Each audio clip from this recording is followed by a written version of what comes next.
السلام علیکم، میں ہوں رضوان حسن۔ عالمی سطح کے اوپر جو ڈیولپمنٹس ہو رہی ہیں وہ سب کے سامنے ہے، اور اس وقت مختلف محاذ کھلے ہوئے ہیں عالمی سطح کے اوپر، مختلف خطوں میں، مختلف ممالک میں آپس میں معاملات خراب ہیں۔ کہیں انقلاب کی بات ہو رہی ہے، کہیں جنگ کی بات ہو رہی ہے، کہیں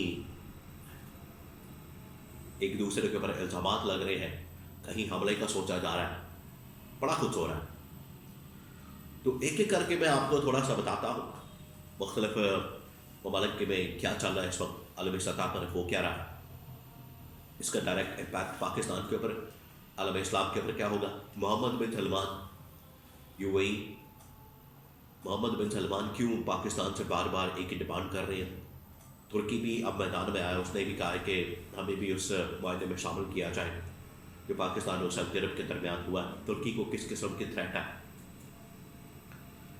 ان تمام چیزوں کے بارے میں بڑی اہم ترین معلومات میرے پاس موجود ہے، وہ آپ کے ساتھ میں شیئر کرتا ہوں۔ نمبر 1، اس وقت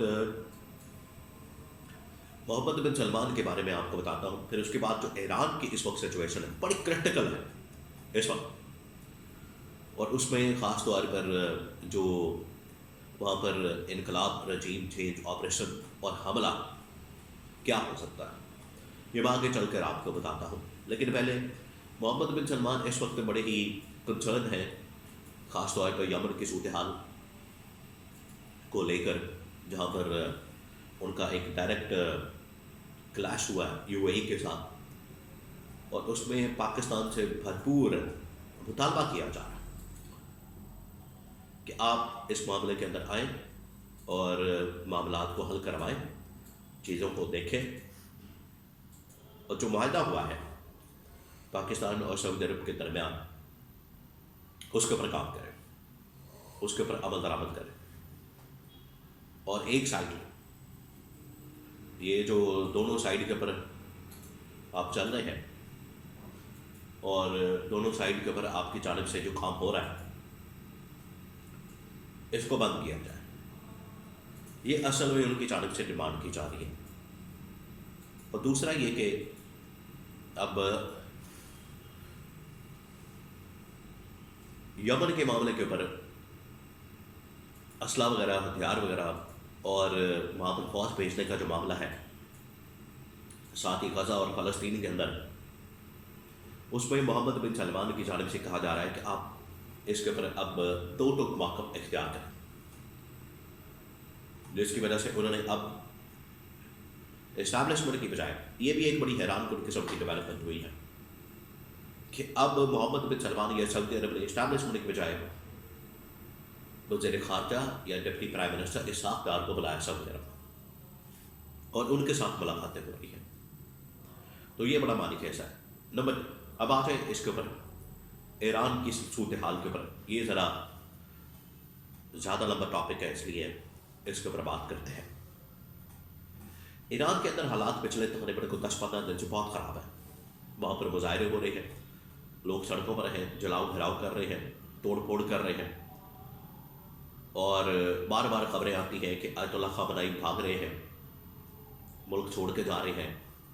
یہ تمام چیزیں اس وقت افواہیں زیادہ ہیں، اور اصل جو انفارمیشن خبریں ہیں وہ کم ہے۔ اصل انفارمیشن اور خبر میں آپ کو دیتا ہوں۔ پہلی بات یہ کہ اب وہاں جو احتجاج ہو رہا ہے، وہاں جو پروٹیسٹ ہو رہا ہے، ایرانی گورنمنٹ کے مطابق یہ موساد، سی آئی اے اور جو اس طرح کی بڑی بڑی انٹیلیجنس ایجنسیز ہیں، یہ ان کی کارستانی ہے۔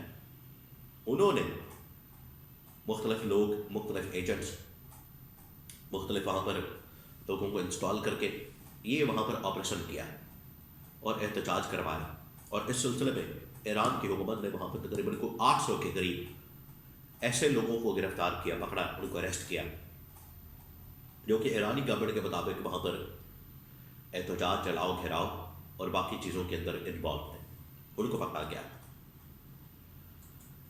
تو اب اگر یہ واقعی میں اسرائیلی اور امریکی ایجنٹ ہیں، جو کہ بظاہر لگتے ہیں، کیونکہ امریکہ، اسرائیل بار بار یہ بات کر رہا تھا کہ آپ نے ایران کے اندر مظاہرین کے اوپر کوئی گولی نہیں چلانی، کوئی ایکشن نہیں لینا، ان کے خلاف کوئی آپ نے کارروائی نہیں کرنی اور ان کو احتجاج کرنے دیں، پروٹیسٹ کرنے دیں.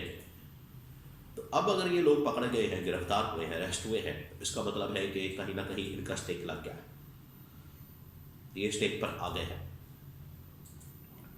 تو اب پاسبلٹی یا چانسز 90%، 95% ہو گئے ہیں کہ عنقریب ایران کے اوپر حملہ ہو جائے گا اور اسرائیل امریکہ حملہ کر دیں گے. اور اس کے بہت سارے انڈیکیشن سامنے آئے ہیں، جس میں فلائٹیں بند ہونا، ترکی کی فلائٹیں، یورپین فلائٹیں وہ ایران اسرائیل کی طرف، اور ایران کے جو ارد گرد کے علاقے ہیں ان کی تمام فلائٹیں ان علاقوں کے اندر بند کر دی گئی ہیں.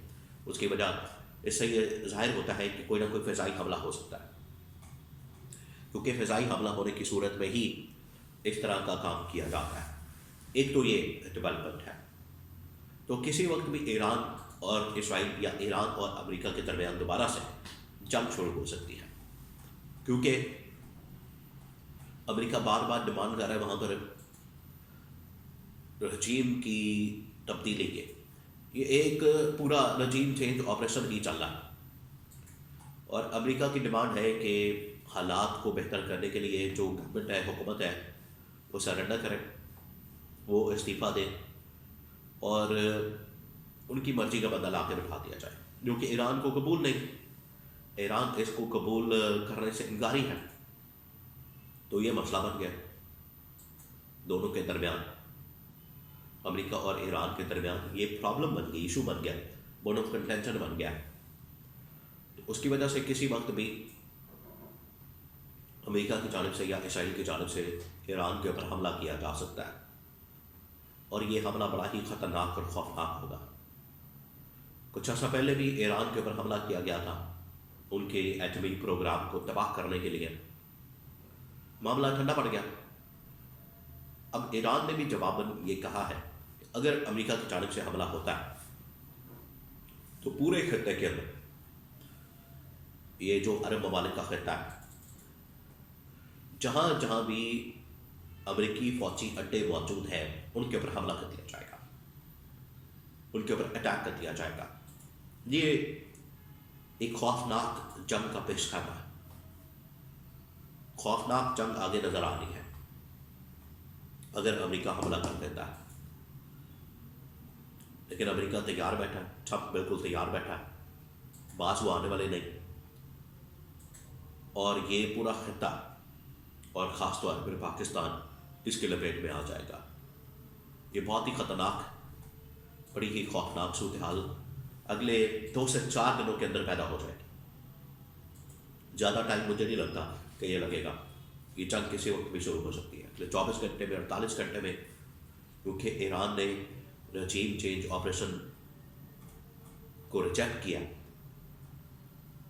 جس کی وجہ سے دونوں کے درمیان، امریکہ ایران کے درمیان جنگ کسی وقت بھی چھڑ سکتی ہے.